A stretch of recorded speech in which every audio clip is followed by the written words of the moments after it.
wanted to do a guitar lesson today, just talking a little bit about making your blues playing a little bit more expressive. It actually doesn't necessarily have to apply to blues, but any sort of lead playing.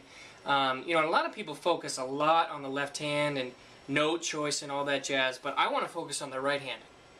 Because there's a lot you can do with this and with these 5 little guys to get some really cool sounds. And there's just so many different ways that you could strike a note. You hear a lot of guys say something along the lines of tone is in the hands, tone is in the fingers. And that's really true depending on what you do with the right hand.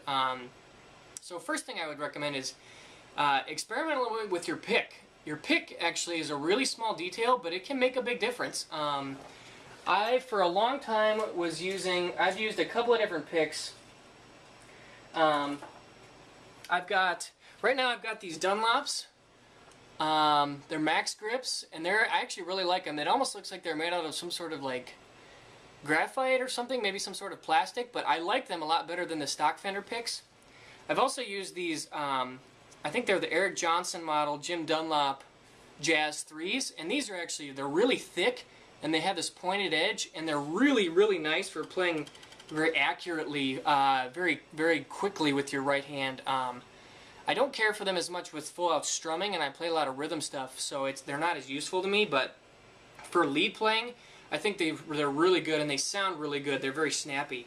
And I've also used these Dunlop Ultex picks, and they have a really cool feel, too. Ultex, I don't even know what kind of material that is. I would assume it's some sort of weird plastic, but it has different sounds and different feels compared to this other pick. And actually, if I were to go back to like a medium gauge Fender pick, I probably would have a really hard time playing cleanly.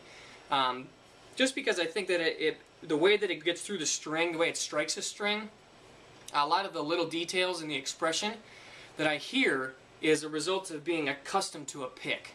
So I would definitely recommend they're really cheap, they're really easy to experiment with. Go to Guitar Center, try a couple out. They usually have a big Jim Dunlop box. Some I find work a little bit better for strumming and some for picking, but I try to find one that's pretty good for both because I play a lot of both types of music. But not only do I want to talk about the pick, but I also need to talk about your fingers. One of the things that I actually picked up from Stevie Ray Vaughan, he would play licks like this.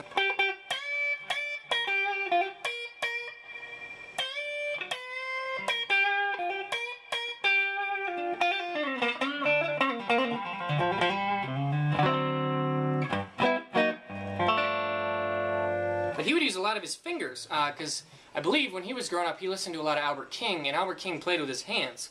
So you kind of get, what I'm doing is I'm striking with my middle finger, and maybe sometimes my ring finger, and I'm actually like almost pulling the string straight up with the flesh of my hand, so it almost like pops off the fretboard. You can kind of hear that percussive attack. I find it's a really, really cool way to make those lead lines really accentuate, especially when you go on the bridge.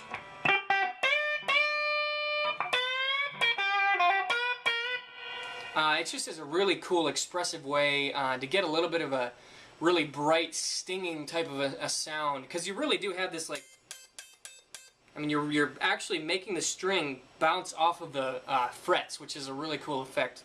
And also, I cannot talk about picking without mentioning, I call it the rake, but basically what you're doing is, instead of just picking a note, like I did there with the pick, or plucking it with your finger, you actually strum through all of the strings, so you kind of get this sound.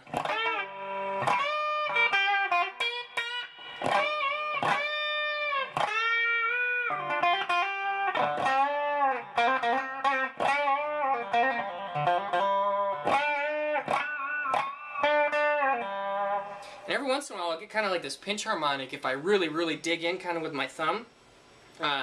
But I find raking to be really cool because it kind of almost does this like delay. Because, when you pick a note, you hit it right away, but when you go for the rake, it's like it almost makes you like kind of work your way through it. And it gives it this like percussive attack, because you're actually hitting all of the strings, but only one of them is sounding. And the biggest thing about that is I use my thumb, and I actually use my thumb to mute the bottom 4 strings. And then usually, I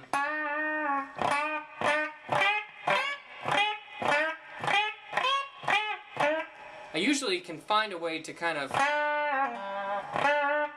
get the top strings muted with my bending fingers.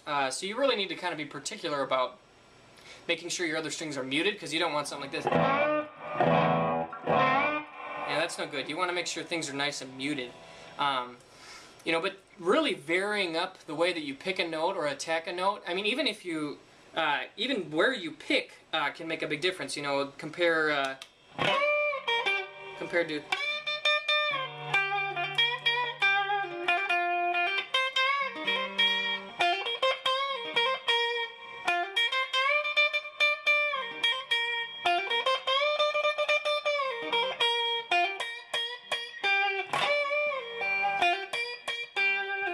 You know, and finding ways to kind of include them. You know, maybe you're doing a rake and then end it with a pluck.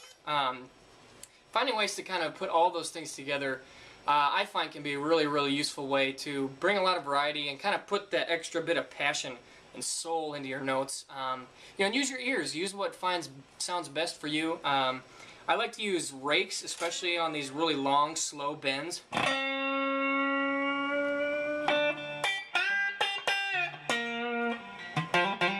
The plucks are really like, they sound great on those in-between notes.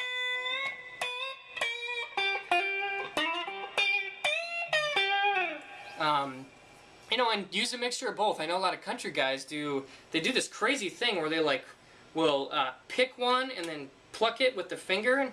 I mean, I can't really do it, but so I'm going back and forth between the pick and the finger. There are countless different ways that you can pick the notes, and it can really add a lot of variety and really give you some extra authority, you know, and kind of putting your own voice on the instrument. So, hope you guys enjoyed. Can kind of include that into your playing a little bit more and becoming a little bit more expressive. So, hope you guys enjoyed. I'll see you soon.